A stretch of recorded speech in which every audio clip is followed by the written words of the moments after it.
Clause. What is clause? A clause is a group of related words containing a subject and a verb. It is different from a phrase in that a phrase does not include a subject and a verb relationship.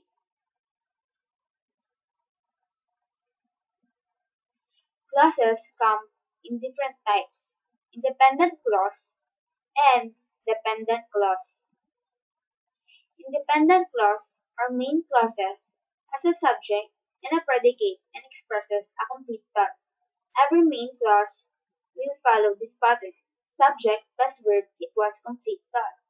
Example: she is a subject, loves is a verb. She loves dancing. That's a complete thought.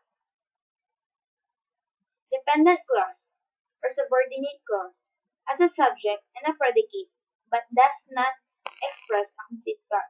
Every subordinate clause will follow this pattern: subordinate conjunction plus subject plus verb equals incomplete thought.